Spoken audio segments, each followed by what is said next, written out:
There is a book, 4 volumes, bound in the particular grey of Soviet bureaucracy that the government which printed it later tried to destroy. It is titled Les Joyaux du Trésor de Russie.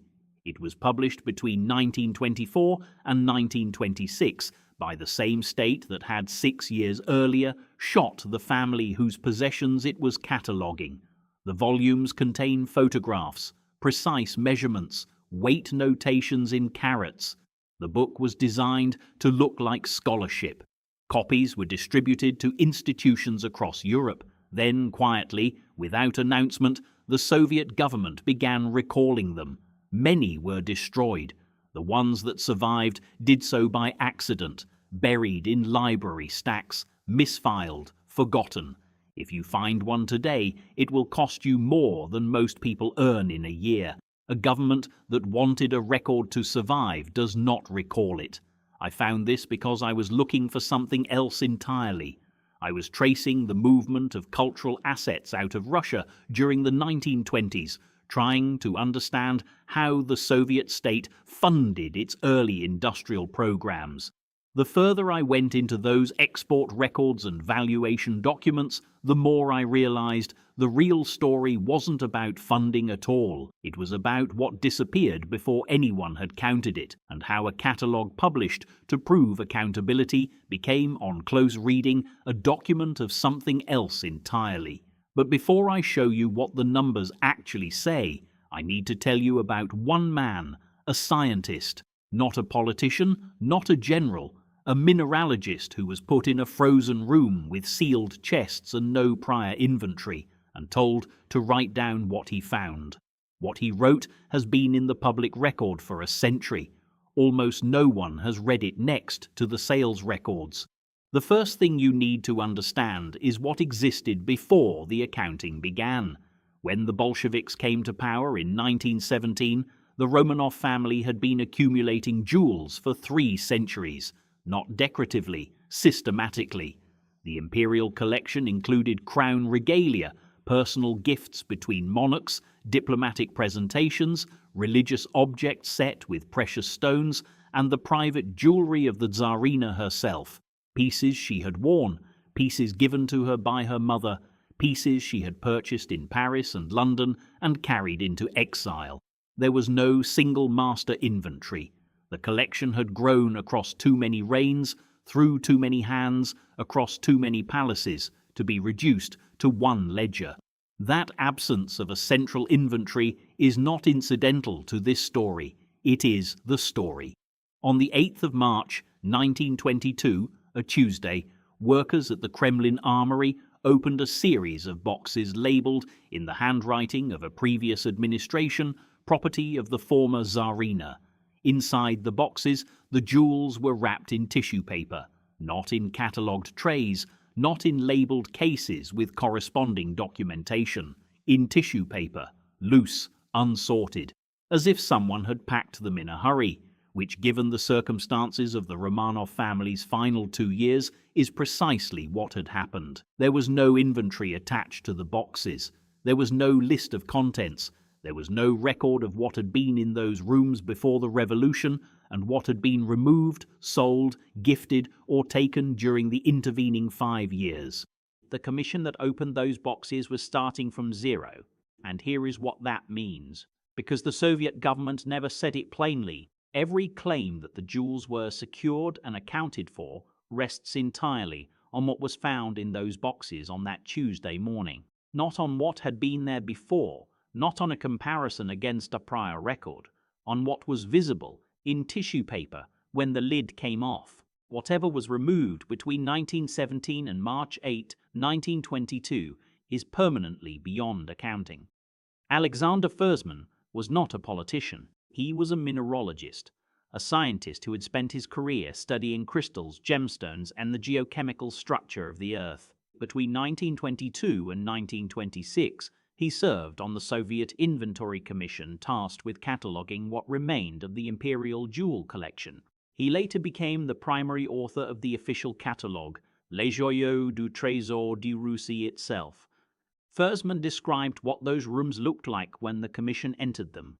He described frozen temperatures, sealed chests, objects that had sat untouched in palace storerooms while a revolution and a civil war happened around them, and he described specifically the absence of prior inventory records.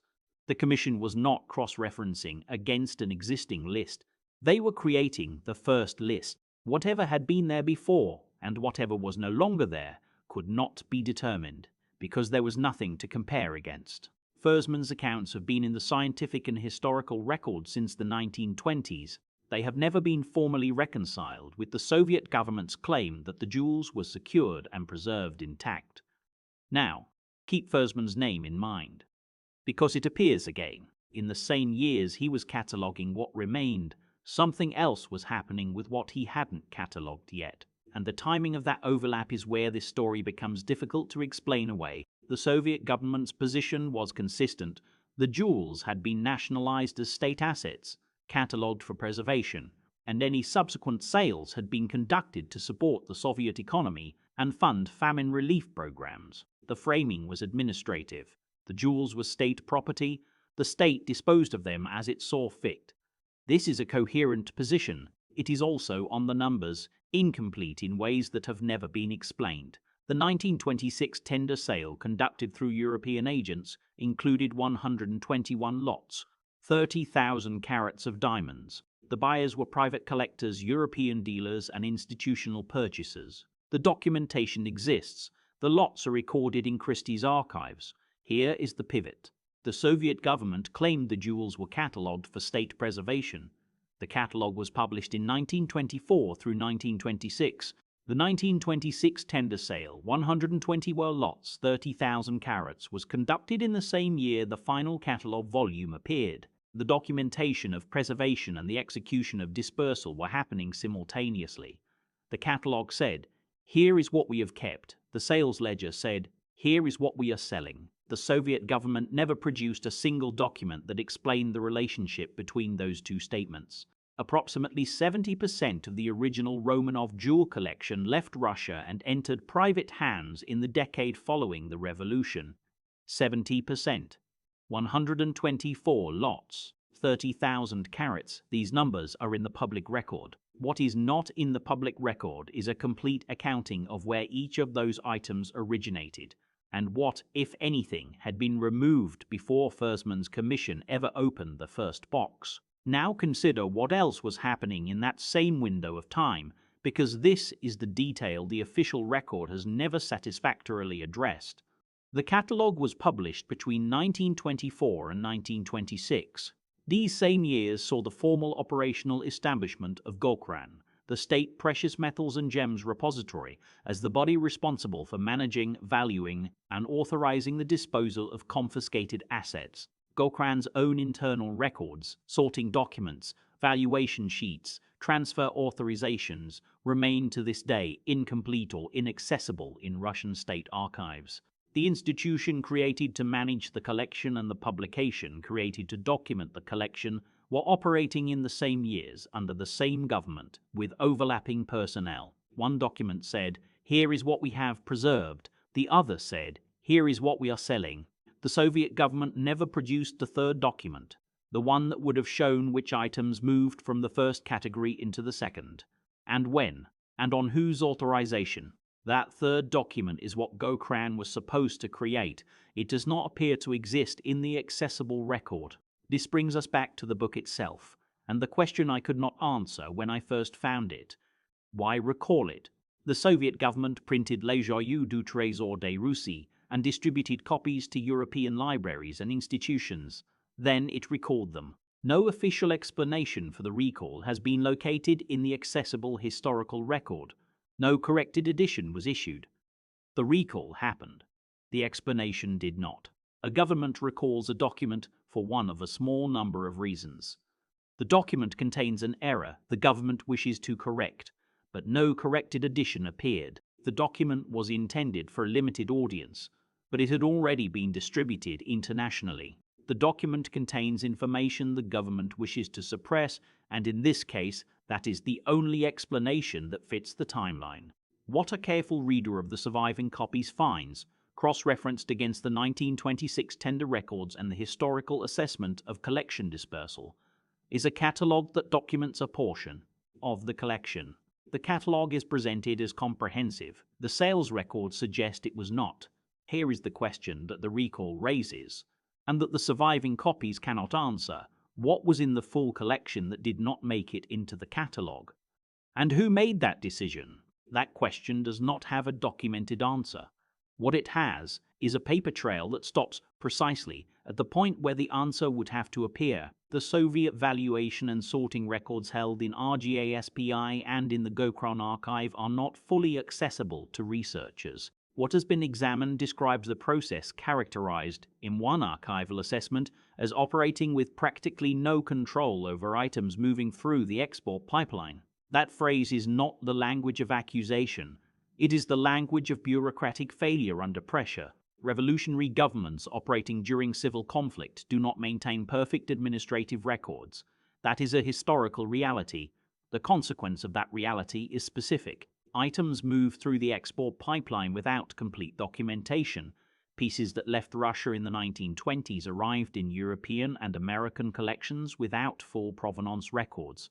They appear today at auction.